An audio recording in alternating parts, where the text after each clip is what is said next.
Ang matalim na kirot sa aking puson ang unang nagpabalik sa akin sa realidad, kasabay ng nanginginig na tinig ng doktor. Ngunit mas masakit pa roon ang alaala ng malamig na tingin ng aking asawa habang pinipilit akong patayin. Mrs. Isabella, huminahon po kayo. Pero I'm sorry, wala na po ang baby. Malumanay ngunit walang emosyong wika ng doktor na tila sanay na sa ganitong balita. Ang mga salitang yon ay hindi lang sumira sa puso ko, kundi sa buong mundo ko. Bakit? Bakit niya ako pinabayaan? Mahigpit kong kinapitan ng puting kumot, ang bawat himaymay nito ay tila sumisigaw ng aking kawalan. Isang oras lang ang nakalipas, punong-puno pa ako ng pag-asa. Nakahiga ako ngayon sa ospital, walang lamang tiyan, at isang puso na duguan sa sakit at pagtataka. Hindi ko maintindihan, paano nangyari iyon? Paano nagawa ni Arthur na tumayo lang at panoorin akong saktan habang ang buhay ng anak namin ay unti-unting lumalabas sa akin? Hindi ba't siya ang lalaking nangakong poprotektahan ako habang buhay? Ang lalaking noong isang gabi lang ay marahang hinahalikan ng aking tiyan, nagbubulong ng mga pangako sa aming anak? Ang alaala ng halik na yon ay ngayon tila lason, isang paalala ng kanyang pagkukunwari. Kaning umaga, ang lahat ay perpekto. Sumikat ang araw sa bintana, sinalubong ang aming kwarto sa kondo na may tanaw sa buong syudad. Bumangon ako mula sa mainit na yakap ni Arthur. Ang aking tiyan na bilog ay sumasayaw sa bawat galaw ng aming anak. Ilang buwan na lang at buo na ang pamilya namin. Good morning, mahal! Bulong ko habang marahang hinahaplos ang kanyang buhok. Gumalaw lang siya, lalo akong niyakap. Mas magandang umaga kung hindi ka aalis sa tabi ko. Anya, ang kanyang boses ay malalim at nagpaparamdam ng kilig. Ngumiti ako. Ang pagiging asawa ni Arthur Carter, ang kilalang CEO, ay isang panaginip. Kaya niyang bilhin ang lahat ng gusto ko, ngunit ang pinakamamahal ko ay ang kanyang oras, ang kanyang pagmamahal. Habang naghahanda ako para sa aming scheduled ultrasound, narinig kong nag-ring ang cellphone ni Arthur.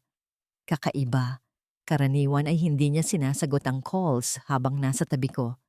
Marahan siyang bumangon, lumabas ng kwarto. Sumunod ako, nagtataka, at narinig ko ang kanyang boses mula sa living room.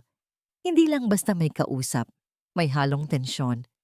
I'll take care of it, rinig kong sabi niya. Huwag kang mag-alala, walang makakaalam. Isabella, wala siyang dapat malaman. Kailangan nating itong tapusin bago pa lumaki ang problema. Mabilis akong bumalik sa kwarto, nagkunwaring busy sa paghahanap ng damit. Sumikip ang dibdib ko. Sino ang kausap niya? Anong problema ang tinutukoy niya? At bakit ako walang dapat malaman? Hindi ko na yon masyadong pinansin. Siguro trabaho lang, business. Pilit kong inalis ang pag-aalinlangan sa isip ko. Ayoko namang maging paranoid na asawa. Mahal, tara na. Malambing kong tawag. Ngumiti siya, ang ngiting tila, walang bahid ng problema. Tara, my queen. Let's go see our little prince or princess. Sa lobby ng ospital ni St. Jude, naupo ako sa isang malambot na sofa. Hinihintay si Arthur na mag-park ng kotse. Nakasuot ako ng puting dress na maluwag at marahan kong hinaplos ang aking tiyan. Nag-umpisa na akong magplano ng pangalan ng kwarto ng bata. Ang lahat ay tila ayos lang. Maya-maya, narinig ko ang takong ng sapatos na papalapit sa akin. Tumingala ako at biglang nanlamig ang buong katawan ko. Isang babae. May maputing balat, mahaba at itim na buhok, at isang pares ng matalim na mata ang nakatitig sa akin. Hindi ko siya kilala, pero sa tingin pa lang niya, alam kong may masamang mangyayari. Ikaw si Isabella, hindi ba? Ang boses niya ay malamig, matalim. Ang asawa ni Arthur. Tumangulang ako, kinakabahan. Sino ka? Ngumiti siya, isang nangiting punong-puno ng pagkasuklam. Ako si Vanessa Sanchez at ako ang magiging asawa ni Arthur. Bago pa ako makasagot, isang mabilis na indayog ng kanyang kamay ang humampas sa aking pisngi. Napasigaw ako, ngunit hindi pa roon nagtatapos. Hinila niya ang aking buhok at sa isang iglap, napunta ako sa sahig. Ang sakit. Ang sakit ng ulo ko at lalo na ang kirot sa aking puson.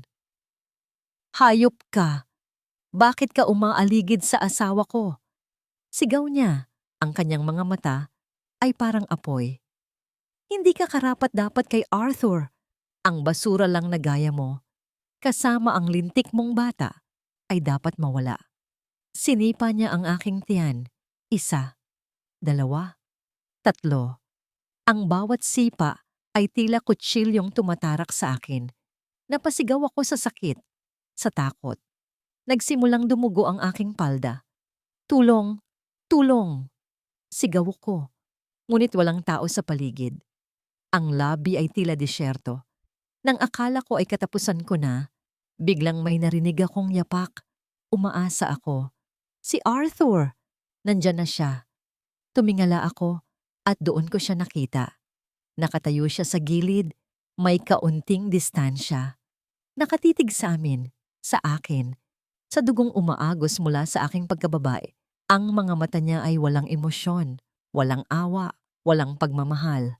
Isang matalim, malamig na tingin na tila estranghero ang nakikita niya. Hindi niya ako pinigilan. Hindi niya pinigilan si Vanessa. Arthur, tulungan mo ako. Bulong ko. Ang aking tinig ay halos hindi na lumalabas. Ngunit nagkibit-balikat lang siya. At saka ako nawalan ng malay. Ang huling nakita ko ay ang mukha ni Arthur at ang ngiti sa labi ni Vanessa. Ang malabong ilaw sa kwarto ng ospital ang sumalubong sa akin. Nangimi ako. Hindi ko matandaan kung ilang araw na akong narito. Ang bawat paggising ay parang pagbagsak mula sa isang mataas na lugar. Pakiramdam ko, nawalan ako ng lahat. Ang anak ko, ang pagtitiwala ko kay Arthur, ang sarili ko. Isabella, gising ka na. Malumanay na tinig ni Arthur. Nakatayo siya sa tabi ng aking kama. May hawak na bouquet ng puting rosas, ang paborito ko. Pero ngayon, para itong tinik na tumutusok sa akin. Ang kanyang mukha ay puno ng pag-aalala. Ang kanyang mga mata ay tila namumugto. Isang perpektong pagkukunwari. Alam ko na. Nakita ko ang totoo niyang mukha sa ospital. Wala na siya, Arthur. Mahinang sabi ko. Ang bawat salita ay parang bawat patak ng luha na pumapatak sa aking unan. Lumapit siya, umupo sa tabi ko, at hinawakan ng aking kamay. I know, mahal. I'm so sorry. Hindi ko alam na mangyayari iyon. Kung sana ay mas maaga ako dumating. Kung sana ay nandoon ako. Hinugot ko ang aking kamay.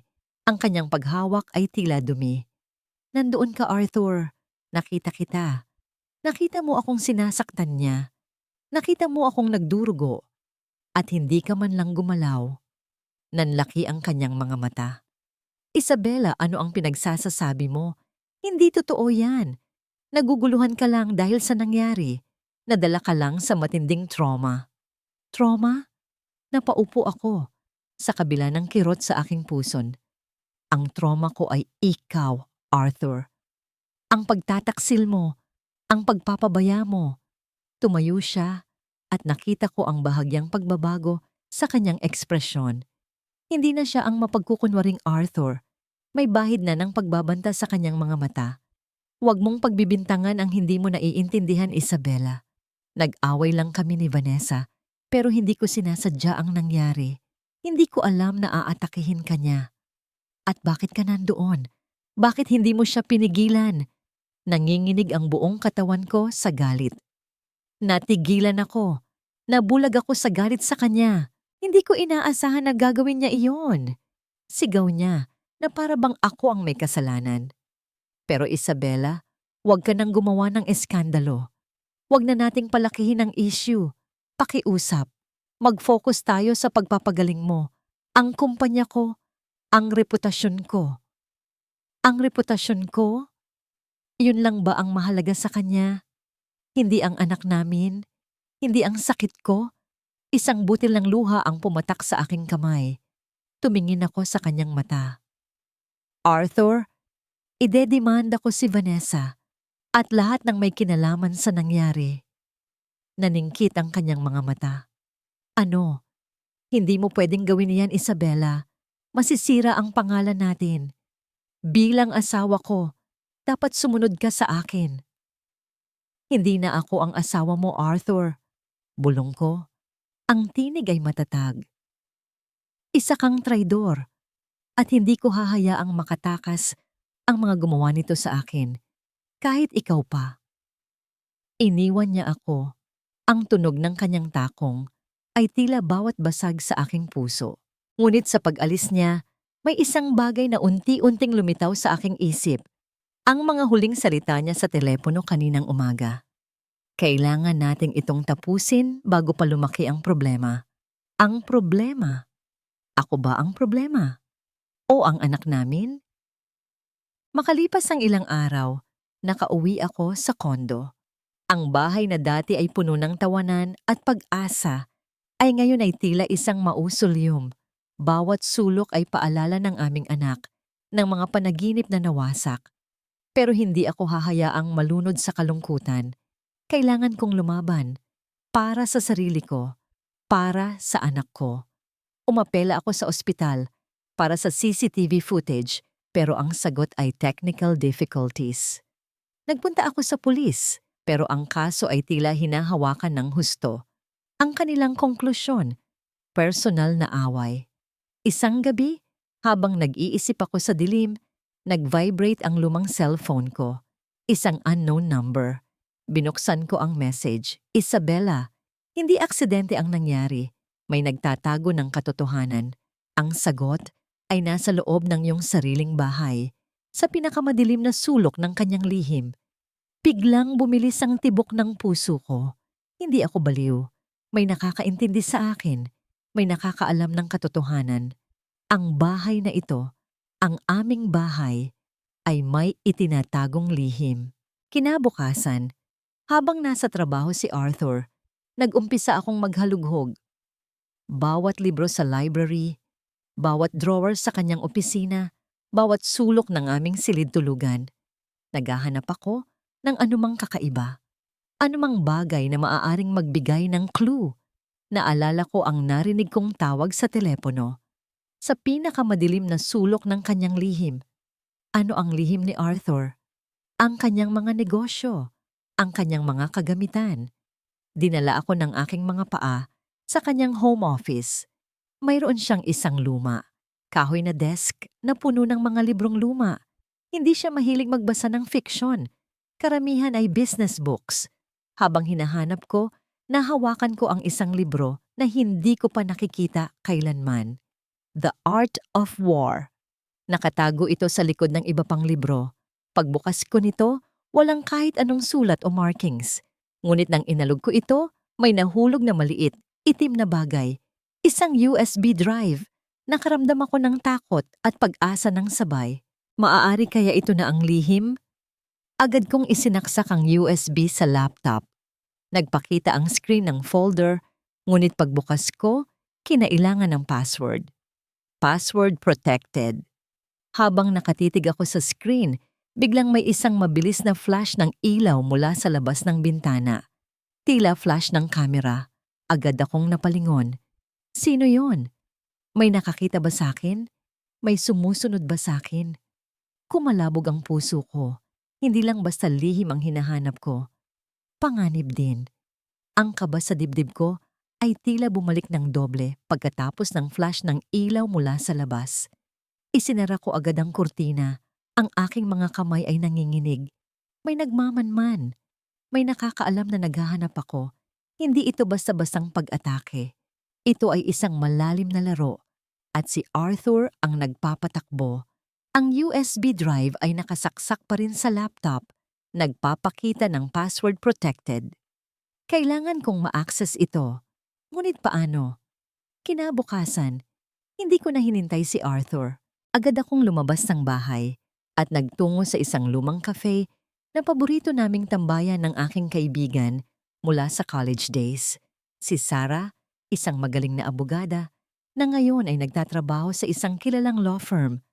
Siya lang ang mapagkakatiwalaan ko. Pagdating ko, nakaupo na siya sa sulok, nagbabasa ng dyaryo. Ang kanyang hitsura ay tila laging handa sa laban. Kaibahan sa akin, na pakiramdam ko ay basag na basag. Isabella, ang tagal na nating hindi nagkikita. Bati niya, yumakap ng mahigpit. Narinig ko ang nangyari. I'm so sorry. Kumusta ka na? Umiyak ako sa kanyang balikat. Ang lahat ng pilit kong tinago ay lumabas. Sinabi ko sa kanya ang lahat. Ang pag-atake ni Vanessa, ang pagpapabaya ni Arthur, ang malamig na tingin nito, ang pagkawala ng anak ko, at ang nakita kong USB. Nakinig lang si Sarah. Ang kanyang mga mata ay lumalaki sa bawat detalye. Nang matapos ako, matagal siyang natahimik. So hindi lang basta away ng mag-asawa ang nangyari. Isa itong krimen, mahinang sabi niya. At si Arthur, may kinalaman, alam niya. Tumango ako. Oo, Sarah, alam niya. At gusto kong magbayad sila. Bumuntong hininga si Sarah. Isabella, alam mong si Arthur Carter ang pinag-uusapan natin dito. Mayaman, makapangyarihan. Kaya niyang bayaran ang pinakamagaling na abogado sa Pilipinas. Kaya niyang impluwensyahan ng media. Kaya niyang bago ang batas. Pero meron akong USB. May mensahe na nagsasabing hindi ito aksidente. Kailangan natin ng matibay na ebidensya, Isabella. Ang USB na may password, ang mensahe mula sa anonymous sender. Hindi pa sapat iyan para sa korte, lalo na kung ang kalaban mo ay si Arthur. Nalukot ang mukha ko. So wala na akong magagawa? Hindi ko sinabi iyan. Ngumiti siya. Isang ngiting nagbigay sa akin ng kaunting pag-asa. Pero kailangan nating maging matalino. Kailangan nating kumilos ng palihim. At kailangan nating hanapin ang isang bagay na hindi kayang bilhin ni Arthur. Sinimulan namin ang paghahanap. Sa ospital, sinubukan ni Sarah na humingi ng kopya ng CCTV footage, ngunit ang sagot ay pareho. Wala na po ang footage, nasira ang system. Sa pulis, ang kaso ay tuluyan ng isinara na nagdedeklara na walang matibay na ebidensya para sa isang kriminal na kaso. Habang nangyayari ang lahat ng iyon, lumalabas din sa balita ang mga pahayag ni Arthur. CEO Arthur Carter, my wife Isabella is in emotional distress, misunderstanding the incident. Nasa front page ng dyaryo, ang kanyang mukha ay puno ng pag-aalala, na tila siya ang biktima. Ang pahayag niya ay nagpapakita sa akin bilang isang babaeng emotionally unstable, isang taong hindi alam ang kanyang sinasabi dahil sa trauma. Nakikita mo na, Isabella? Sabi ni Sarah habang pinapakita sa akin ang dyaryo. Ito ang diskarte niya. Sirain ang kredibilidad mo. Gawin kang baliw sa mata ng publiko. Para kahit anong sabihin mo, walang maniniwala. Galit ang naramdaman ko. Paano niya nagagawa ito? Pagkatapos ng lahat, nag-umpisa akong makaramdam na may sumusunod sa akin. Bawat lakad ko sa labas, pakiramdam ko ay may mga matang nakamasid. Isang araw, nang naglalakad ako pauwi, napansin ko ang isang itim na van na nakatayo sa kanto. May maitim na salamin. Hindi ito gumalaw hanggat hindi ako nakakapasok sa aming building. Sarah, pakiramdam ko ay sinusundan ako. Sabi ko sa kanya sa telepono. Expected yan, Isabella. Sagot niya. Kapag naghahanap ka ng lihim, may nagbabantay, mag-ingat ka. Huwag kang magtiwala sa kahit sino. Nang gabing iyon, nagpasya akong subukang hulaan ang password ng USB. Kung si Arthur ito, ano ang mahalaga sa kanya? Ang kumpanya niya, ang birthday niya, ang pangalan ni Vanessa. Sinubukan ko ang lahat pero wala. Naliligo ako nang bigla akong nakarinig ng malakas na tunog mula sa labas ng bintana ng aking banyo. Para itong tunog ng shutter ng kamera. Mabilis kong sinilip. at nakita ko ang isang figura na mabilis na tumakbo palayo. Itim. Hindi ko masyadong nakita ang muka, pero may hawak siyang kung ano. Nanginginig ang buong katawan ko. Sila nga. Sila ang sumusunod sa akin. Sinusubukan nila akong takutin. Maya-maya, may nag-email. Unknown sender ulit. Binuksan ko at bumungad sa akin ang isang larawan. Larawan ko. Sa kafe. Kasama si Sarah. Ang larawan ay malinaw. Tila kinuha mula sa malayo gamit ang telephoto lens. Kasama ng larawan, may isang maikling mensahe. Ken Denday Isabella, mỗi hành động của cô đều nằm trong tầm mắt của tôi. Đừng cố gắng đào bởi những thứ không thuộc về mình. Mag-ingat ka, Isabella. Ang bawat kilos mo ay nasa ilalim ng aking mga mata. Huwag mong subukang hukayin ang mga bagay na hindi para sa'yo. Nanlamig ang buong katawan ko. Hindi lang basta babala ito. Ito ay isang direktang banta. Alam nila na naghahanap ako ng katotohanan at handa silang gawin ang lahat para itago iyon. Ngunit ang banta na yon ay hindi nagpahina sa akin. Bagkus, nagpaalab ito ng mas matinding galit at determinasyon. Hindi ko hahayaang silang manalo. Hindi ko hahayaang mawalan ng katarungan ang anak ko. Ang banta ay nagbigay sa akin ng matinding takot, ngunit mas matindi ang naramdaman kong galit. Hindi ako susuko, hindi kailanman. Ipinakita ko kay Sarah ang larawan at ang mensahe. Ang kanyang muka ay seryoso, ngunit hindi siya natinag. So they're sending a message, sabi ni Sarah. Marahang hinahaplos ang kanyang baso ng kape. Gusto nilang matakot ka. Gusto nilang tumigil ka. Pero ito ang ibig sabihin niyan. Isabella, malapit ka na. Malapit ka nang makakita ng isang bagay na ayaw nilang makita mo. Pero ano yun, Sarah? At paano ko bubuksan ang USB na ito? Ngumiti si Sarah. May kakilala ako. Isang dating hacker. Hindi masyadong mahal, pero magaling. Siya ang makakatulong sa atin sa USB. Pero sa ngayon, kailangan nating malaman ang background ni Vanessa. Hindi lang siya basta mistress. Sigurado ako na may mas malalim pa rito. Sinimulan namin ang paghahanap sa likod ng computer. Nag-research kami tungkol kay Vanessa Sanchez. Lumalabas na hindi lang siya basta model o socialite, kundi dating executive sa isang maliit na tech company. Ang nakapagtataka, ang kumpanyang yon ay biglang bumagsak ilang taon na ang nakakaraan. At ang CEO ng kumpanya, isang dating kakumpetensya ni Arthur Carter. Teka, Sarah, sabi ko, may kumalabog sa dibdib ko. Naalala ko, noon, ikinukwento sa akin ni Arthur na may isang kalaban siya sa negosyo na biglang nawala. Naalala ko, ang pangalan ng kumpanya ay halos kapareho ng kumpanya ni Vanessa. Bingo, sabi ni Sarah. Ang kanyang mga mata ay naniningkit. Mukhang hindi lang ito basta love triangle. May koneksyon sa negosyo. Posibleng si Vanessa ay ginamit ni Arthur para sirain ang kanyang kalaban. O kaya, magkasabwat sila mula pa noon. Patuloy kaming naghukay. Nalaman namin na pagkatapos bumagsak ang kumpanya ni Vanessa, bigla siyang nagkaroon ng marangyang buhay. Hindi tugma sa kanyang naunang sitwasyon. May mga lumabas din na litrato ni Vanessa kasama si Arthur sa mga event ng kumpanya ilang taon na ang nakalipas, bago pa kami ikasal ni Arthur. Ibig sabihin, matagal na silang may relasyon. Gulat kong tanong. Hindi lang basta bago? Mukhang ganoon nga, sagot ni Sarah. Posibleng simula pa lang, may plano na sila.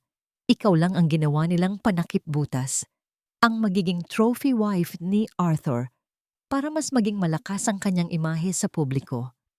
Ang bawat impormasyon ay tila kutsilyong tumatarak sa akin.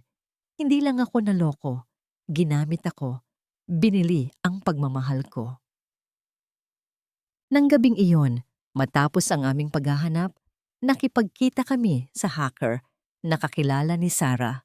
Isang bata, ngunit matalino at tahimik na lalaki na may suot na salamin.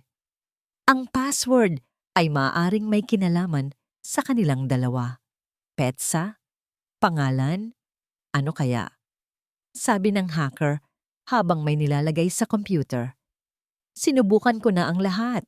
Birthday, anniversary, pangalan ni Vanessa. Sagot ko, nalulungkot. Ilang minuto siyang nag-type. Ang kanyang mga mata ay nakatitig sa screen.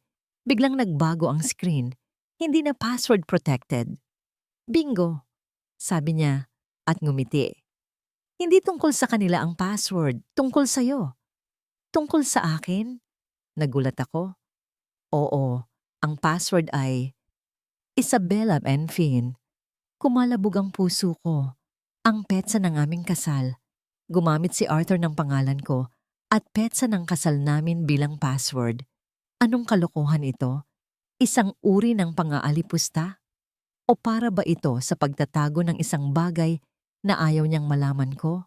Pagkabukas ng USB, lumabas ang maraming folder, mga dokumento, mga spreadsheets, mga litrato.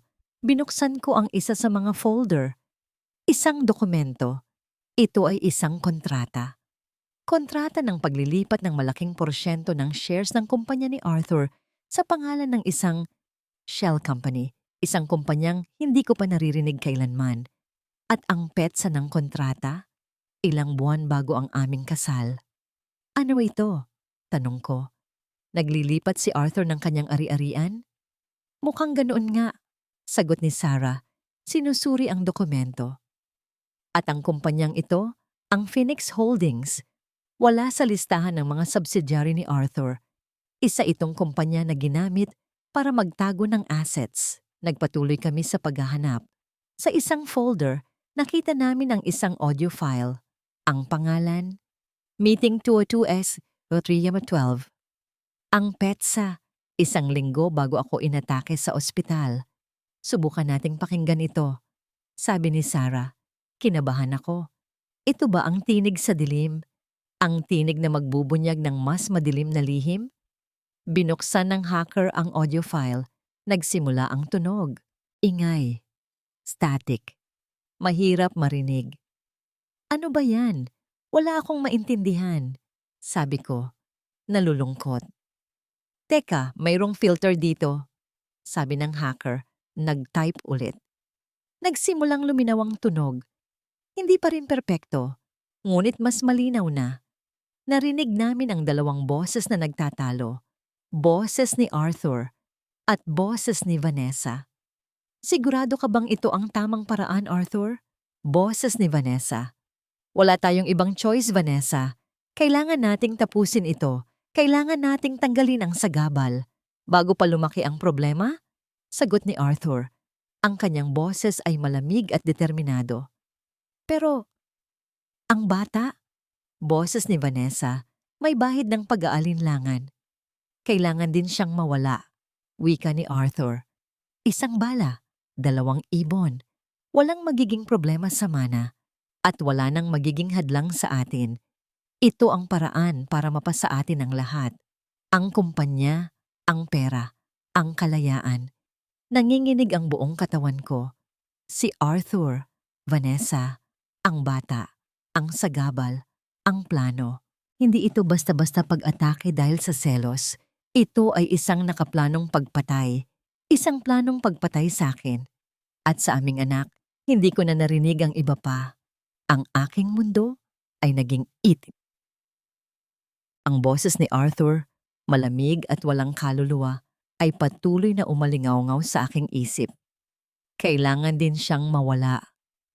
Isang bala, 2 ibon. Hindi lang ako ang target. Ang anak ko. Ang aming anak. Nilaslas nila ang pinakamalalim na bahagi ng pagkatao ko. Hindi ito galit lang. Ito ay pagkasuklam. Pagkasuklam na kayang lumamon ng lahat. Isabella, ayos ka lang? Tanong ni Sarah. Ang kanyang boses ay puno ng pag-aalala. Nahawakan niya ang aking braso. Tila kinukumpirma na buhay pa ako. Umiling ako. Hindi, Sarah. Hindi ako ayos. Hindi kailanman magiging ayos. Hindi ito basta pagtataksil lang. Plano ito. Pinlano nila ang pagpatay sa akin at sa anak ko. Ang hacker ay tahimik lang. Ang kanyang mukha ay seryoso. Siya ang testigo sa kabuktutan ng aking asawa. Kailangan nating ipakita ito sa pulis. Sa korte, sabi ni Sarah, ang kanyang boses ay matatag.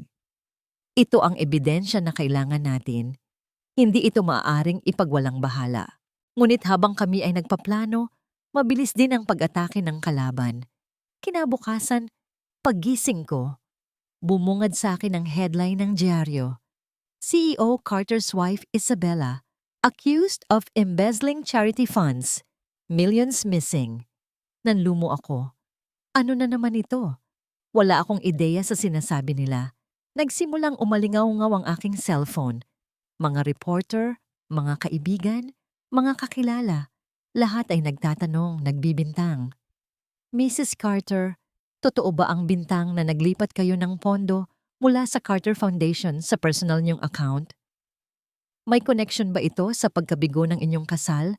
Nag-away ba kayo tungkol sa pera? Napakasakit. Bulong ko kay Sarah. Pinipilit nilang sirain ako. Bakit nila gagawin ito? Diskarte iyan, Isabella. Paliwanag ni Sarah. Ang kanyang mga mata ay naniningkit.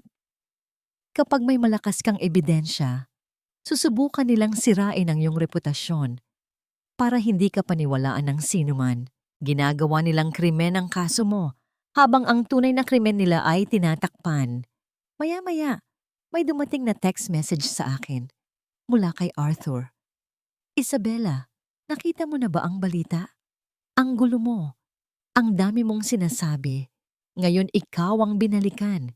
Sabihin mo na lang na kasinungalingan ang lahat. Humingi ka ng tawad sa publiko. Baka sakali, maililigtas pa kita sa kasong ito. Kasong ito? Para bang siya ang tagapagligtas? Ang galit sa akin ay kumulo. Hindi ako magpapatalo. Hindi ko gagawin yan, Arthur. Sagot ko. Hindi ko itatago ang katotohanan at hindi ako magpapamanipulate sa'yo. Hindi pa natatapos ang gulo. May dumating pang mas malala. Isang hapon, pag-uwi ko mula sa opisina ni Sarah, bumungad sa akin ang pinto ng kondo na bahagyang bukas. Kumalabog ang puso ko. Hindi ako umalis ng ganoon. Dahan-dahan akong pumasok. Ang living room ay gulo-gulo. Nakakalat ang mga unan sa sahig, nakabukas ang mga drawer. May pumasok. Agad kong naisip ang USB. Dali-dali akong tumakbo sa home office ni Arthur. Ang libro kung saan ko ito nahanap ay nakalatag sa sahig. Ang ilalim ng drawer kung saan ko ito itinago. Nakabukas. Nagpanik ako. Kinuha na ba nila ang aking ebidensya? Mabilis kong hinanap ang aking nakatagong USB sa isang lumang stuffed toy sa likod ng aparador. Salamat sa Diyos. Nandoon pa. Napahinga ko ng maluwag. Narinig ko ang tawag ni Arthur kanina. Inilipat ko agad ang USB sa aking coin purse at itinago sa ilalim ng higaan. Hindi ito basta-basta. Hindi ito simpleng break-in. Hinahanap nila ang USB. Alam nila na mayroon akong ebidensya. Isabella, ang boses ni Arthur sa telepono. Agad kong sinagot. Narinig ko ang nangyari sa kondo mo. Ayos ka lang ba? Ang gulo mo. Dapat kasi nakinig ka sa akin. Huwag mo nang subukan pang maghukay ng kung ano-ano. Ang kanyang boses ay malamig. May halong pagbabanta. Hindi ito pag-aalala. Ito ay babala. Arthur, huwag mong sabihin na hindi mo alam kung sino ang may gawa nito. Sabi ko, ang aking tinig ay matatag kahit nanginginig ang aking loob. Alam kong hinahanap mo ang USB. Tumawa siya, isang tawang puno ng pang-aalipusta. USB? Ano ang sinasabi mo? Baka naguguluhan ka lang sa lahat ng nangyayari. Mas mabuti pang manahimik ka na lang, Isabella. Minsan, mas tahimik ang buhay kung hindi ka masyadong maraming alam.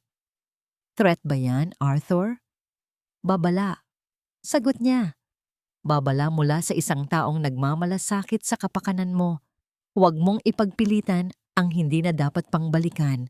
Baka mas delikado ang mangyari sa susunod.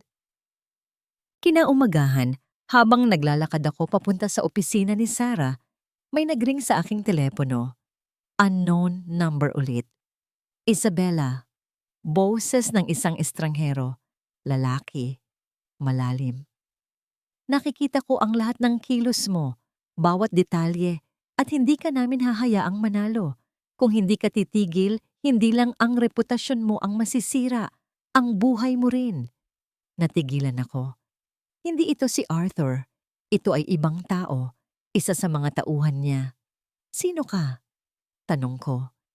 Ang importante ay, alam ko kung sino ka, Anya. At alam ko kung nasaan ang mga mahal mo sa buhay. Mag-isip-isip ka, Isabela, dahil kapag kami ang kumilos, hindi ka na makakabalik.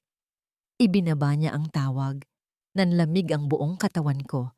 Hindi na lang ako ang target, pati ang mga taong malapit sa akin, pati si Sarah.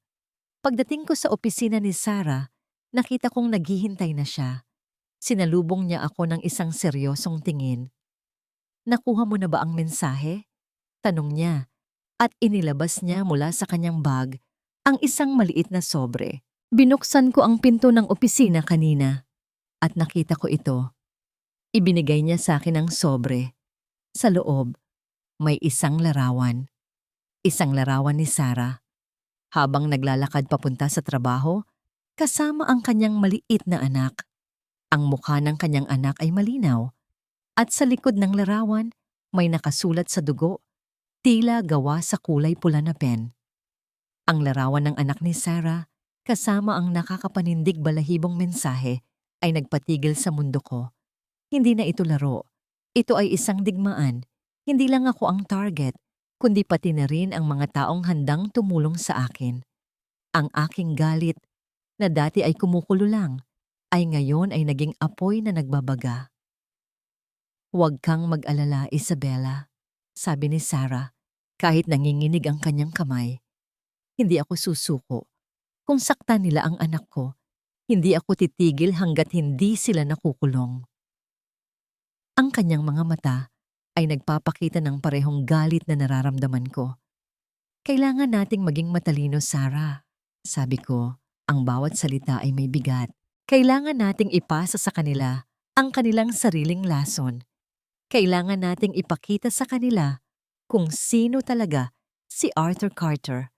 Sinimulan naming isa-isahing suriin ang lahat ng mga files sa USB, ang mga dokumento ng paglilipat ng shares sa Phoenix Holdings, ang mga litrato, at lalo na ang audio recording. Alam naming ito ang pinakamalakas naming ebidensya. Kailangan nating i-enhance pa ang audio. Sabi ni Sarah, kahit narinig natin, kailangan natin ng malinaw na kopya para sa korte. Kailangan natin ng matibay na pruweba na walang pagdududa. Muling kinontak namin ang hacker na tumulong sa amin. Ipinakita namin sa kanya ang audio file at ang aming hinala. Nang marinig niya ang ilang bahagi nito, seryoso ang kanyang mukha. Ito ay voice analysis, Miss Isabela, paliwanag niya. Kailangan ng masusing pagtatrabaho. Pero kaya nating linisin ang ingay at i-highlight ang boses, pati na rin ang timestamp at location data kung saan ito ni-record. Ilang araw kaming naghintay. Ang bawat minuto ay tila isang oras. Nagtatago kami sa bahay ni Sarah, palaging handa sa anumang mangyari. Bawat tunog, bawat anino ay nagpapatalon sa aming puso.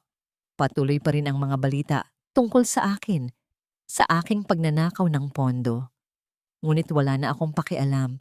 Ang kailangan ko ay katarungan. Sa wakas, natapos ang hacker. Isang gabi, umupo kami sa harap ng laptop. Ang aming mga puso ay kumakabog. Okay, Miss Isabela, Miss Sarah, ito na po ang enhanced version, sabi ng hacker. At pinindot niya ang play button. Nagsimulang umalingaw-ngaw ang mga boses mula sa speakers. Malinaw. Mas malinaw kaysa sa inaasahan namin. Vanessa. Arthur, sigurado ka ba talaga sa plano? Paano kung maging komplikado? Nabalitaan ko na marami ng nasisirang kaso dahil sa mga medical records. Arthur. Huwag kang mag-alala, Vanessa. Nakapag-usap na ako sa doktor. Walang magiging problema sa medical records. Basta't siguraduhin mong maging convincing ang pag-atake. Kailangan siyang makunan, Vanessa. Pero ang bata, hindi ba't Arthur? Ang bata ang pinakamalaking hadlang. Walang magmamana sa akin kung may anak si Isabela. At hindi natin makukuha ang mga shares sa Phoenix Holdings kung buhay siya. Kailangan mawala ang pareho. Isang bala, dalawang ibon. Walang magiging problema sa mana. At wala nang magiging hadlang sa atin. Ito ang paraan para mapasa atin ang lahat. Ang kumpanya, ang pera, ang kalayaan. Vanessa, at paano kung mabigo tayo? Kung hindi siya makunan o makaligtas siya? Arthur, huwag kang mag-alala. May backup plan tayo. Kung sakaling makaligtas siya, sisiguraduhin nating siya ang lalabas na masama sa mata ng publiko. Kakasuhan natin siya ng embezzlement. Sisirain natin ang pangalan niya. Walang maniniwala sa kanya. Vanessa, paano kung makakita siya ng ebidensya? Arthur, huwag kang mag-alala. Ang lahat ay nakaplano na. Ang mga CCTV ay may technical difficulties. Ang mga pulis ay kooperatibo. At kung may makita man siya, kukunin natin. Hindi tayo hahayaang matalo sa isang babaeng bulag sa pag-ibig. Ang boses ni Arthur, malamig at walang awa. Ang boses ni Vanessa, puno ng pagkasuklam at sabik. Ang kanilang pag-uusap ay tila isang senaryo mula sa isang horror movie, pero ito ang katotohanan. Ang nakaplanong pagpatay. Niyakap ko ang sarili ko, nanginginig. Hindi ito simpleng pagtataksil. Ito ay isang matinding kabuktutan. Pinlano nila ang lahat. Ang pag-atake, ang pagkawala ng anak ko, ang pagkasira ng pangalan ko. Lahat ay parte ng isang malaking iskema para makuha ang lahat ng pag-aari ni Arthur. Tiningnan ko si Sarah. Ang kanyang mukha ay puno ng galit, ang kanyang mga mata ay may luha. Hinding-hindi ko siya mapapatawad, Arthur. Bulong ko. Hindi lang ikaw ang nagplano ng pagpatay sa anak ko. Pinlano mo rin ang pagpatay sa puso ko. Pero hindi ako mamamatay. Lalaban ako. At sisiguraduhin kong magbabayad kayong dalawa. Tumayo ako. Ang aking mga kamay ay mahigpit na nakakuyom. Ang dating Isabela na malumanay at masunurin ay wala na. Ang natitira ay isang babaeng puno ng pait at determinasyon. Ang mga boses nila ay patuloy na umalingaw-ngaw sa aking isip, nagbibigay lakas sa akin. Sarah, sabi ko, ang aking tinig ay matatag. Ano ang susunod nating hakbang? Ngumiti si Sarah, isang nangiting punong-puno ng paghihiganti. Ihahanda natin ang kaso, Isabela. Sa pagkakataong ito, wala nang makakapigil sa atin. Tumingin ako sa salamin. Ang aking mukha ay puno ng matinding galit at desisyon. Hindi na ako ang biktima. Ako ang lalaban.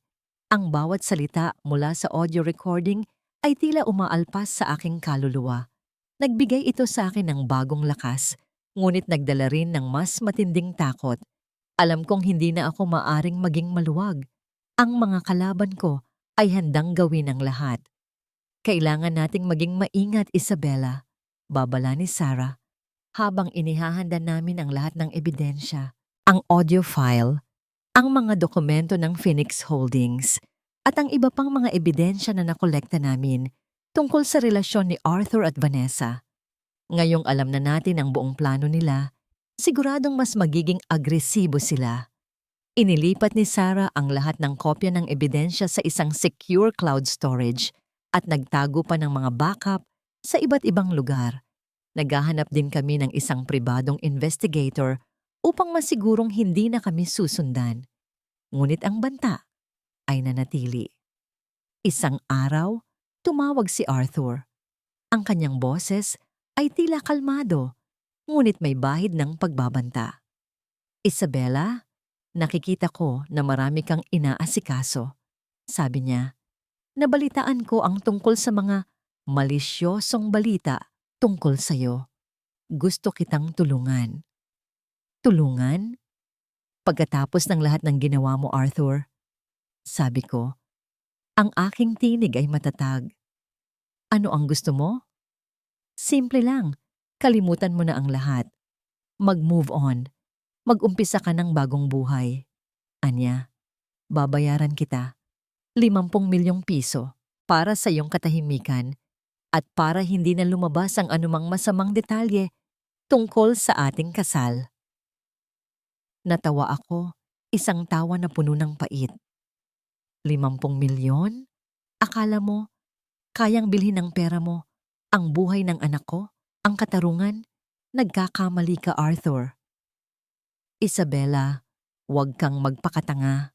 Sumigaw siya. Nawala ang kanyang pagiging kalmado. Iyan ang huling offer ko. Kung hindi ka sasang-ayon, sisiguraduhin kong wala kang matitira. Wala kang balikan. Kahit ang pangalan mo, sisirain ko. Gawin mo ang gusto mo, Arthur. Sagot ko. Dahil sa huli, ang katotohanan ang mananaig at magbabayad ka. Binabaan ko siya ng telepono. Ramdam ko ang panginginig ng aking kamay, ngunit mas malakas ang aking determination. Hindi nagtagal. Nagsimula na ang kanilang mas matinding pag-atake. Isang gabi, habang naglalakad si Sarah pauwi mula sa kanyang opisina, may sumalubong sa kanya. 2 lalaki, may suot na hood. Hinawakan nila si Sarah at itinulak sa isang madilim na eskinita. Sabihin mo sa kaibigan mong huwag na siyang makialam.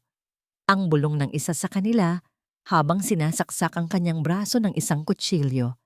Hindi masyadong malalim, pero sapat para makaramdam siya ng sakit at takot. Ang susunod ay hindi lang saksak. Ang pamilya mo, ang anak mo, alam namin kung nasaan sila. Nakaligtas si Sarah, ngunit nanginginig siya nang dumating sa akin. Ang kanyang braso ay may benda, ang kanyang mga mata ay puno ng luha. Natatakot ako, Isabella, sabi niya, para sa anak ko, para sa pamilya ko. Niyakap ko siya ng mahigpit. Sarah, salamat sa lahat. Kung gusto mong umatras, maiintindihan ko. Hindi, Anya tumingala sa akin. Hinding-hindi ako aatras, lalo na ngayon. Sisiguraduhin kong makulong ang mga hayop na yan. Mas lalo kaming naging maingat. Nagsimula akong magsuot ng disguise. Hindi na ako naglalakad ng mag-isa. Bawat appointment namin ni Sarah ay sa iba't ibang lugar, palaging may pag-iingat. Isang araw, habang nagmamaneho ako, biglang nawalan ng preno ang aking sasakyan. Nagpanik ako. Sinubukan kong kontrolin, ngunit mabilis itong bumababa sa isang kurbada. Sa huling sandali, nagawa kong ipihit ang manibela at bumangga ako sa isang poste. Hindi masyadong malakas, pero sapat para masira ang harap ng sasakyan. Mrs., ayos lang po ba kayo? Tanong ng isang lalaki na tumulong sa akin. Nanginginig ako. Hindi ito aksidente. May nagsabotahe sa aking sasakyan. Nang makalabas ako sa ospital, isang tawag na naman ang natanggap ko. Arthur, narinig ko ang nangyari sa'yo, Isabella. Sabi niya, ang boses ay puno ng pagkukunwari. Kailangan mong maging mas maingat. Ang buhay ay maikli.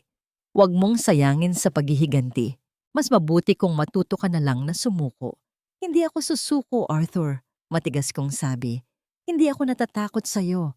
Alam kong ikaw ang may gawa niyan. Baka nagkakamali ka lang. Anya, masyado kang maraming kaaway. Masyado kang maraming iniisip. Baka nga gawa lang ng kapalaran yan. Pero kung ayaw mong maniwala, bahala ka. Hindi kita pipigilan. Basta, huwag kang magreklamo kung may mas masamang mangyari. Kahit na may panganib, nagpatuloy kami sa paghahanda ng kaso. Isang kaso para sa pagpatay, para sa pagtataksil, at para sa pandaraya. Naghahanap kami ng isang organisasyon na tumutulong sa mga biktima ng domestic violence at pang-aabuso, isang samahan na may koneksyon sa mga human rights lawyers. Sumang-ayon silang tulungan kami sa kondisyon na maging maingat kami sa seguridad. Sa wakas, handa na ang aming mga dokumento. Handa na kaming isampa ang kaso. Ito na, Isabela, sabi ni Sarah. Inabot ang stack ng mga papeles. Haharapin na natin sila. Sa korte, kung saan hindi nabibili ang katarungan. Kasalukuyan kaming nasa isang opisina ng samahan, malayo sa publiko. Habang tinitingnan ko ang mga dokumento, may isang maliit na detalye akong napansin sa litrato ni Arthur na ipinadala ni Sarah. Isang maliit na pulang marka sa kanyang suot na relo. Hindi ko ito napansin noon. Biglang may tumunog. Isang vibration mula sa aking bulsa. Isang text message mula sa isang unknown number. Nakikita ko ang mga ngiti ninyo. Akala nyo ba tapos na ang laro? Napalingon ako sa bintana, ngunit walang tao. Kinabahan ako. Paano nila nalaman na nandito kami? Anong nangyayari? Tanong ni Sarah. Bago pa ako makasagot, biglang nawala ang ilaw sa buong gusali. Bumalot ang dilim. Kasabay nito, narinig namin ang tunog ng isang sasakyan na huminto sa labas. At saka, ang tunog ng mabigat na yabag papalapit sa aming pinto. Ang pagkawala ng ilaw ay nagdulot ng matinding kaba. Ngunit ang tunog ng papalapit na mga yabag ang nagpakulo sa aking dugo. Hindi na ito simpleng babala. Ito ay pag-atake. Sarah, ilock mo ang pinto. Bulong ko. Ang aking boses ay halos hindi na marinig. Mabilis na gumalaw si Sarah, ngunit huli na. Bago pa namin tuluyang maisara ang pinto, sumalpok ito ng malakas. Bumukas ito ng malaki at bumungad sa amin ang tatlong malalaking lalaki. May suot na maskara at may dalang mga armas. Nasaan ang mga ebidensya? Ang sigaw ng isa sa kanila. Ang kanyang boses ay malalim at nagbabanta. Niyakap ko ang stack ng mga papeles. Hinding-hindi ko ibibigay. Pero mas malakas sila. Hinila nila ako at kinuha ang mga papeles. Sinubukan ni Sarah na pigilan sila, ngunit tinulak siya at bumagsak siya sa sahig. Walang saysay ang laban mo, Isabela, sabi ng isa sa kanila, habang pinunit-punit ang mga dokumento sa harap ko. Hindi ka mananalo. Naiwan kami ni Sarah sa dilim. Ang mga papel ay nakakalat sa sahig, tila mga putol-putol na pangarap. Ang ebidensya, ang pag-asa namin, nawala. Makalipas ang isang linggo, nagsimula ang preliminary hearing. Ang kaso laban kay Vanessa para sa physical assault at ang aming kaso laban kay Arthur para sa conspiracy to commit murder. Puno ang courtroom, mga reporter, mga kamera, mga usisero. Ang lahat ay nakatuon sa amin. Ang abogado ni Arthur at Vanessa ay si Attorney Ricardo Flores, isang kilalang pangalan sa batas. Kilala siya sa pagiging matalino at higit sa lahat, sa kanyang kakayahang magmanipula ng ebidensya at sirain ang kredibilidad ng testigo. Mrs. Isabella Carter, ang boses ni Attorney Flores, malakas at nagtatanong. Sa inyong pahayag, sinabi ninyong si Mrs. Vanessa Sanchez ang umatake sa inyo. Mayroon ba kayong CCTV footage na magpapatunay dito? Wala po, sir. May technical difficulties po ang CCTV ng ospital. Sagot ko, may bahid ng pait. At sinabi rin ninyong si Ginoong Arthur Carter, ang inyong asawa, ay nanood lang at hindi tumulong. Mayroon ba kayong testigo? Ako lang po ang nakakita, sir. Sabi ko, ang aking boses ay mahina. So ibig sabihin, wala kayong matibay na ebidensya bukod sa sarili niyong pahayag. Tumawa siya, isang mapanuksong tawa. At tungkol naman sa inyong sinasabing audio recording na may conspiracy to commit murder. Nasaan ang recording na yon, Mrs. Carter? Bakit hindi ito ipinresenta sa korte? Nanlamig ako. Wala na ang recording. Nawala na kasama ng mga dokumento sa nagdaang pag-atake. Nawala po. Kinuha po nila. Sabi ko, ang aking tinig ay halos hindi na marinig. Kinuha? So wala rin kayong maipapakita sa korte? Ngumiti si Attorney Flores. Mrs. Carter, sa lahat ng inyong pahayag, ang tanging pruweba ay ang inyong salita. Samantalang, Si Mrs. Sanchez ay may medical certificate na nagpapatunay na meron siyang mental breakdown noon. At si Ginong Carter, mayroon siyang mga testigo na magpapatunay na nasa ibang lugar siya nung nangyari ang insidente. Biglang lumabas ang isang nurse at isang psychiatrist na pinagtestigo na si Vanessa ay dumaan sa matinding stress at anxiety na nagdulot ng pansamantalang pagkawala ng katinuan. At isang negosyante ang pinagtestigo na si Arthur ay nasa isang business meeting kasama niya, malayo sa ospital. Nanginig ang buong katawan ko. Binabaliktad nila ang lahat. Ginagawa nila akong sinungaling.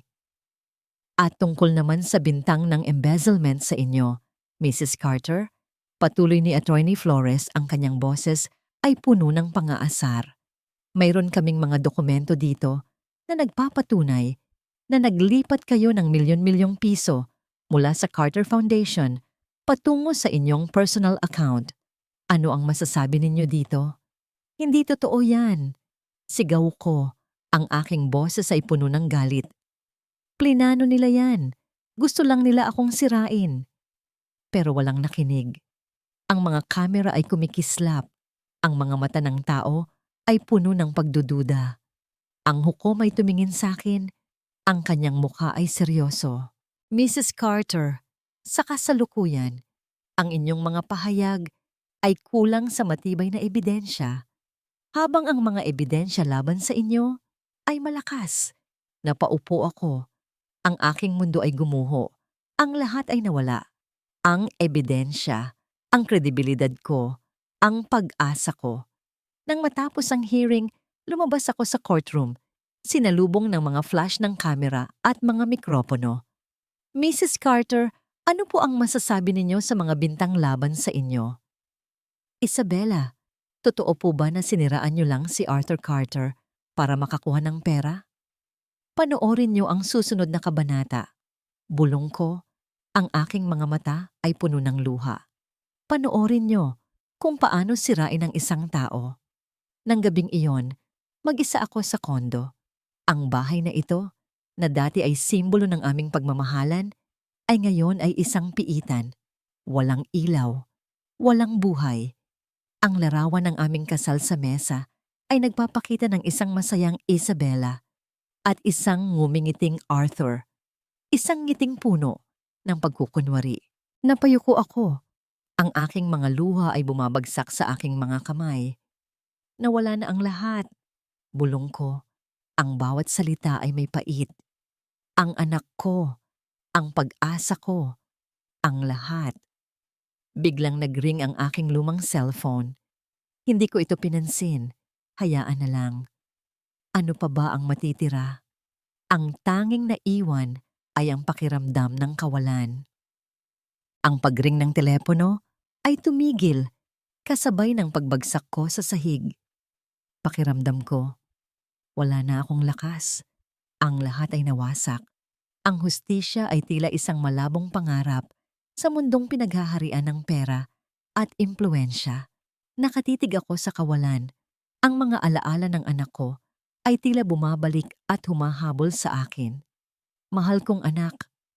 Isang malalim, pamilyar na boses ang narinig ko. Tumingala ako. Nakatayo sa pintuan ng aking kondo ang isang lalaking may edad na, may balingkinitang katawan ngunit may matatalim na mata. Si Papa. Papa? Bulong ko. Ang aking tinig ay gulat at may bahid ng pag-asa. Hindi ko inakalang darating siya. Sa loob ng maraming taon, abala siya sa kanyang mga negosyo sa ibang bansa. Ngayon, narito siya. Lumapit siya at sa unang pagkakataon, pagkatapos ng mahabang panahon, yumakap ako ng mahigpit sa kanya. Ang init ng kanyang yakap ay tila isang balabal na nagbibigay proteksyon sa akin. Nabalitaan ko ang lahat, anak. Malumanay niyang sabi habang hinahaplos ang aking buhok. At alam kong hindi ka sinungaling. Tumingala ako. Pa, nawala na ang lahat. Nawala ang ebidensya. Wala nang naniniwala sa akin. Ngumiti si Papa. Isang nangiting punong-puno ng tiwala. Hindi pa tapos ang laban, Isabella. Hindi pa. Hindi ko hahayaang saktan kanila, lalo na ang mga apo ko na hindi ko pa nakikita. Hinawakan niya ang aking kamay at iginaya ako sa sofa. Pagkatapos ay inilabas niya ang isang iPad mula sa kanyang bag. Sa tingin mo ba, hahayaan ko lang ang aking nag-iisang anak na mapahamak sa mga kamay ng isang Carter? Matagal ko nang pinagmamasdan si Arthur. Hindi ko pinagkakatiwalaan ang mga gaya niya. At lalo na ang mga lihim niyang negosyo. Nanlaki ang aking mga mata. Ano ang ibig mong sabihin pa? Ang Phoenix Holdings, Isabella, sabi niya. Hindi ito simpleng shell company. Ito ay ginagamit ni Arthur para sa money laundering. At ang pakikipagsabwatan niya kay Vanessa ay hindi lang dahil sa pag-ibig. Ito ay para rin sa pera at kapangyarihan. Pagkatapos ay pinindot niya ang play button. Lumalabas sa screen ang isang video. Malinaw. May kulay, may tunog. Hindi lang ito isang audio recording. Ito ay isang video recording. Sa video, nakita ko si Arthur at Vanessa. Nasa isang pribadong kwarto sila. Nag-uusap. Arthur, kailangan nating siguraduhin na walang matitira kay Isabella. Kahit ang pangalan niya, dapat sirain. Para walang maniwala sa kanya kapag nag-umpisa na siyang magsalita. Vanessa, pero ang medical records, ang CCTV? Arthur, nakausap ko na ang tauhan ko sa ospital. Walang magiging problema. Ang lahat ay covered. Ang importante, mawala ang bata. At mawala siya para mapasa atin ang lahat ng mana. Vanessa, paano kung may mag-imbestiga? Masyadong mainit ang kasong ito. Arthur, huwag kang mag-alala. May insurance tayo. Ang mga dokumento ng embezzlement. Si Isabella ang lalabas na masama. At kapag natapos na ang lahat, malaya na tayong makakapagsama. Hindi lang iyon. Mayroon pang isang video. Sa pagkakataong ito, si Arthur ay nakikipag-usap sa isang lalaki na hindi ko kilala. Ang usapan ay tungkol sa malalaking halaga ng pera at paglilipat nito sa iba't ibang bansa. Malinaw na money laundering. Naglagay ako ng mga covert cameras sa mga lugar kung saan madalas silang magkita. Anak, paliwanag ni Papa, ang kanyang mga mata ay naniningkit. Matagal ko nang hinala na may masamang ginagawa si Arthur at hindi ako nagkamali. Akala niya mas matalino siya sa lahat pero hindi niya alam may mas nakakakita pa. Pero pa, bakit ngayon lang kayo lumabas? Tanong ko. Gusto kong ikaw mismo ang lumaban, Isabella, anya. Gusto kong makita mo ang sarili mong lakas. Gusto kong maintindihan mo na hindi lahat ng problema ay kayang bilhin ng pera. At ngayon na nasa pinakamababang punto ka, handa ka nang tumayo muli. At handa na akong suportahan ka. Tumingin ako sa kanyang mga mata. Isang pakiramdam ng pag-asa ang unti-unting bumalik sa akin. Hindi pa ako tapos. Hindi pa ako talo. Sarah, sabi ko, tinawagan ko siya sa telepono. Ang aking boses ay puno ng bagong determinasyon. Huwag kang susuko. Mayroon tayong bagong ebidensya. Ebidensya na hindi kayang bilhin ng pera ni Arthur. Kinabukasan, nagpulong kami sa opisina ni Papa, kasama si Sarah. Ang mga video ay inihanda. Ang mga dokumento tungkol sa money laundering ni Arthur ay sinuri. Ito ay mas malaking kaso kaysa sa inakala natin, Isabella. Sabi ni Sarah, ang kanyang mukha ay puno ng pagkamangha. Hindi lang ito conspiracy to commit murder. Ito ay money laundering. Malaking kaso. Sigurado akong marami ang masasangkot dito. Handa na ba kayo? Tanong ni Papa. Nakatingin sa aming dalawa.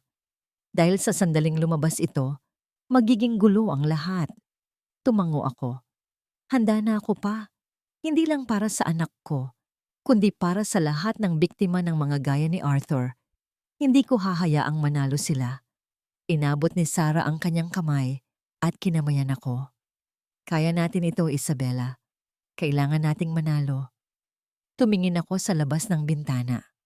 Ang sikat ng araw ay tila sumisikat ulit para sa akin. Hindi na ako ang Isabela na mahina at walang lakas. Ako ang Isabela na lalaban. Hindi makapaniwala si Arthur. Sa loob ng ilang araw, ang kanyang perpektong mundo ay unti-unting gumuguho. Ang preliminary hearing ay hindi naging pabor sa kanya. Naging usap-usapan sa buong syudad ang mga rumors tungkol sa kanya na tila may isang unseen hand na gumagabay sa mga impormasyon. Sino ang gumagawa nito?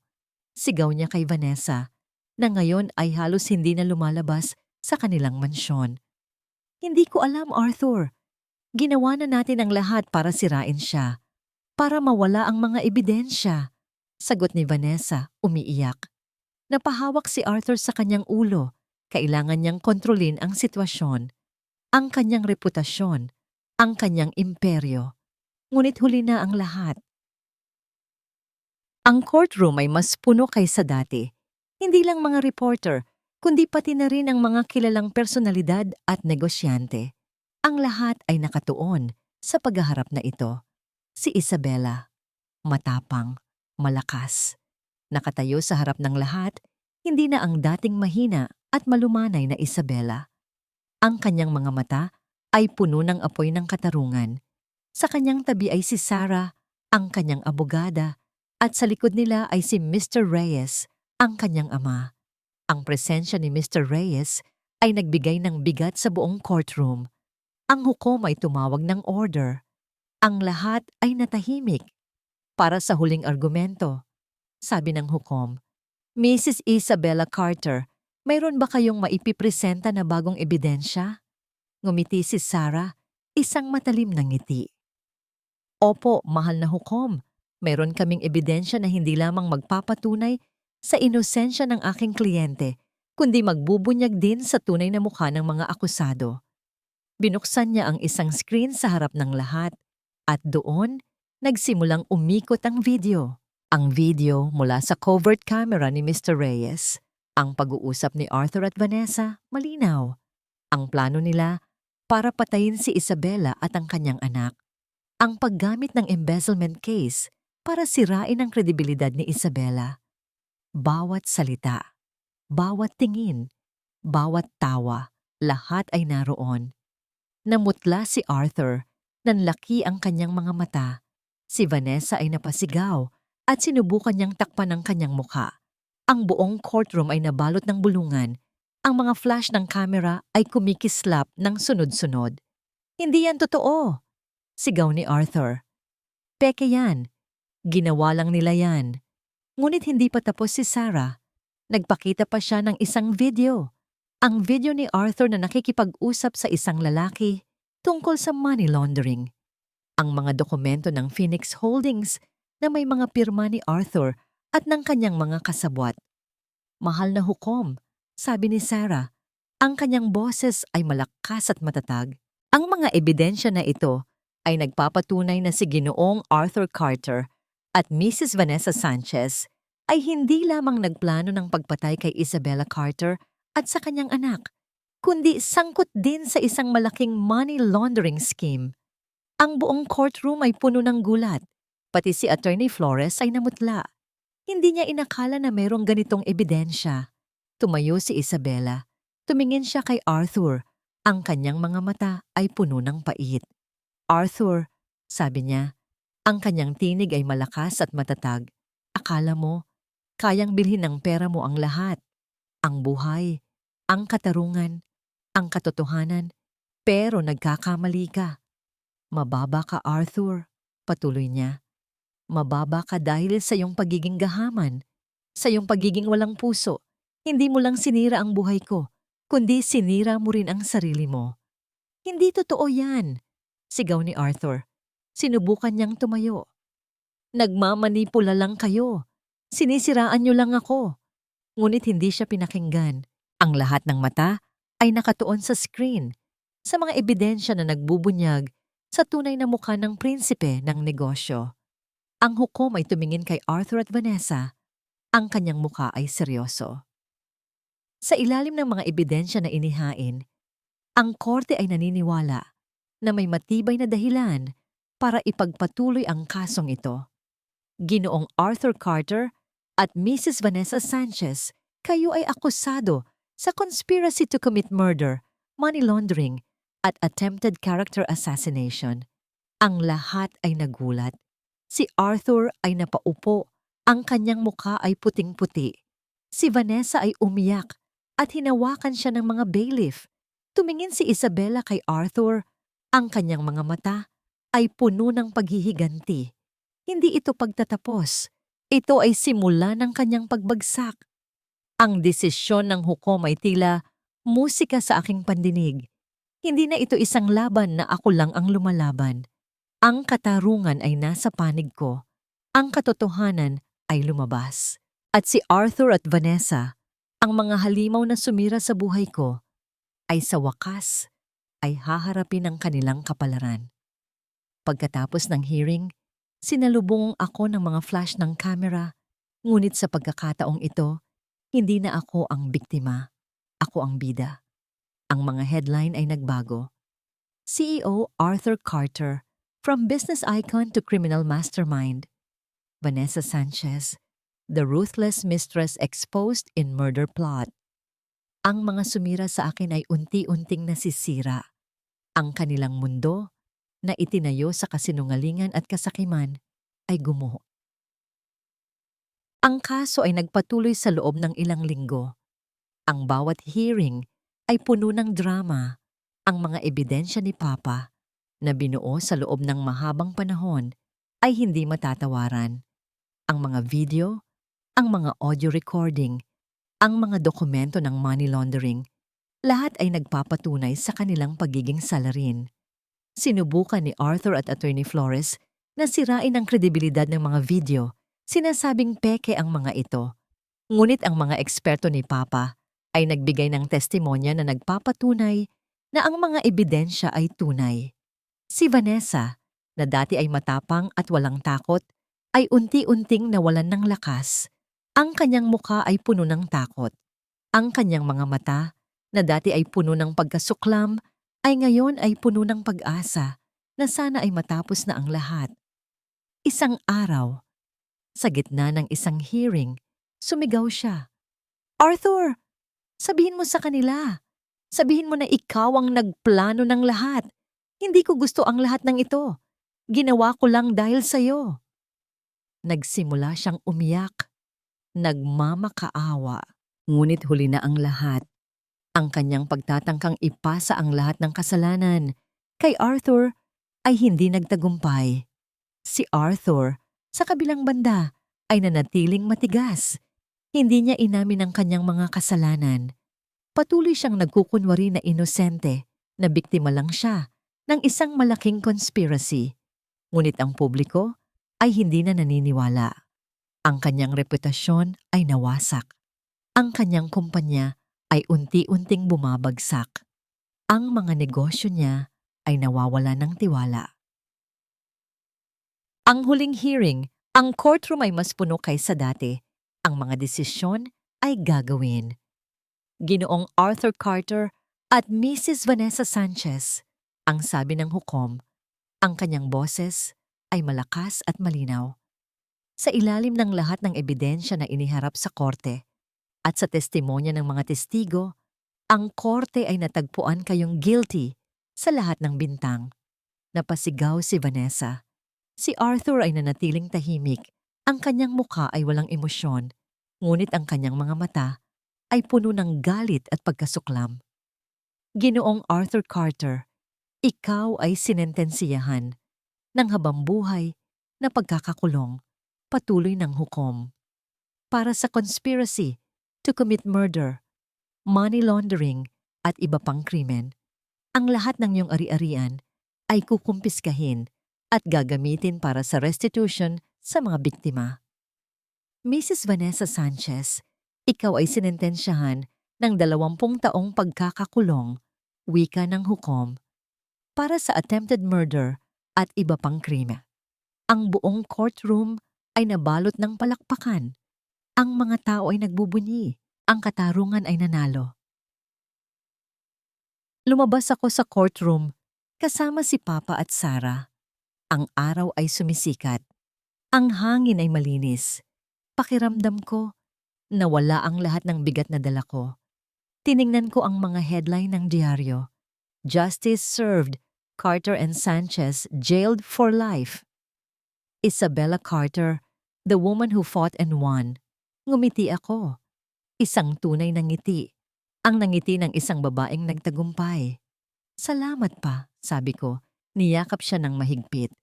Salamat sa lahat. Ikaw ang lumaban, anak. Anya. Ikaw ang nagbigay ng lakas sa akin.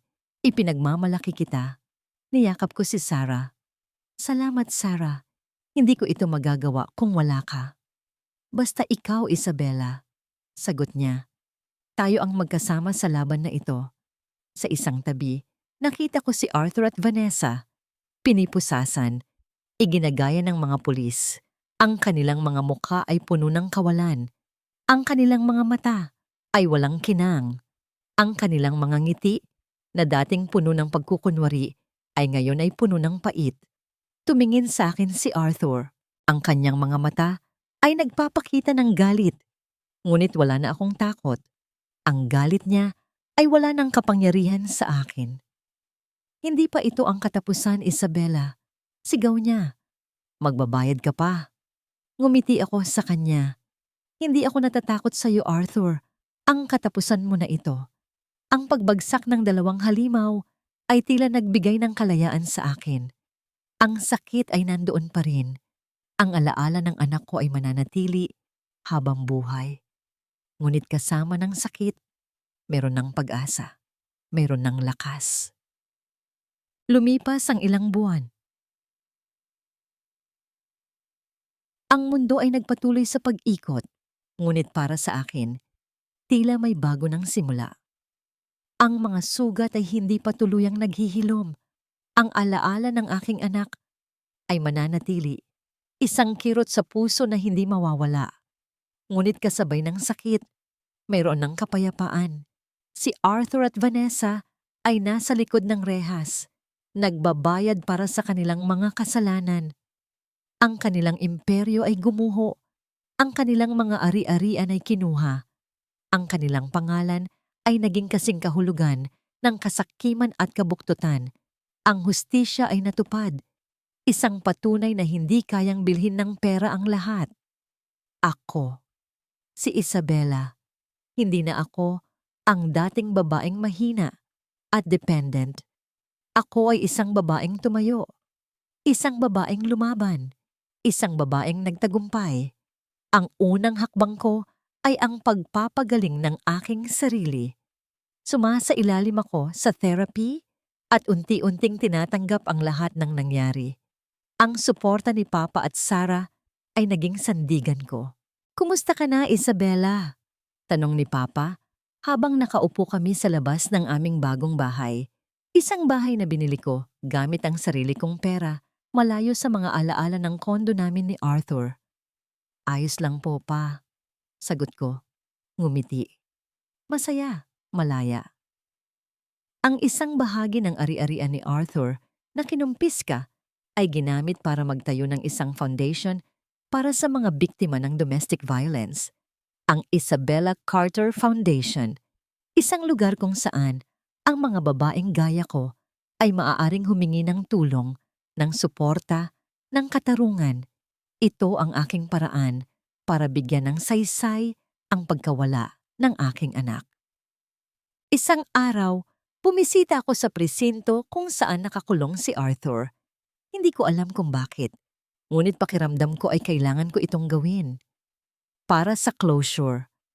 Sa isang silid na may basag na salamin, nakita ko si Arthur. Ang kanyang mukha ay payat, ang kanyang mga mata ay walang kinang. Hindi na siya ang dating Arthur Carter na puno ng kapangyarihan at pagmamataas. Ngayon, isa na lang siyang bilanggo. Isabella, mahina niyang sabi. Bakit ka nandito? Para makita ka, Arthur. Sagot ko. Para makita ang resulta ng mga desisyon mo. Ang bunga ng kasakiman mo. Tumingin siya sa akin.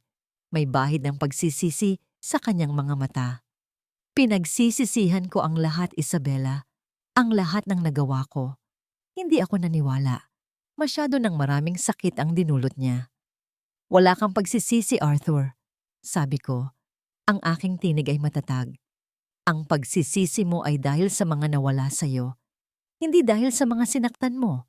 Tumayo ako. Nandito ako para sabihin sa'yo na malaya na ako, Arthur. Malaya na ako sa'yo. Malaya na ako sa lahat ng sakit na dinala mo sa akin. At hindi ako hahayaan na sirain mo pa ang buhay ko. Naglakad ako papalabas at iniwan siya doon mag-isa sa kanyang piitan. Wala nang kapangyarihan sa akin ang kanyang presensya. Isang hapon, nakaupo ako sa isang parke. Ang araw ay lumulubog, ang langit ay puno ng iba't ibang kulay. Napakaganda. Sa aking tabi, mayroong isang bench na may nakaukit na pangalan. In loving memory of our little angel. Ang alaala ng aking anak ay magpapatuloy. Ngunit hindi na ito alaala ng sakit, kundi alaala ng pag-asa, alaala ng lakas. Nagsusulat ako ng isang libro, isang kwento tungkol sa aking pinagdaanan, isang kwento tungkol sa katarungan, isang kwento para sa lahat ng biktima ng pang-aabuso, upang bigyan sila ng pag-asa, upang bigyan sila ng boses. Ang aking buhay ay may bagong kabanata. Hindi ito puno ng pait, hindi ito puno ng galit. Ito ay puno ng pag-asa, puno ng pagmamahal, at puno ng layunin. Ang tunay na lakas ay hindi nanggagaling sa pera o kapangyarihan. Ito ay nanggagaling sa pagharap sa hustisya, sa pagtindig para sa sarili, at sa mga walang boses. Ito ang aral na natutunan ko, at ito ang mensahe na ibabahagi ko sa mundo. Isang simula, hindi katapusan, ang buhay ay patuloy na umiikot. At ako, si Isabella Carter, ay handa na sa bawat kabanata na darating.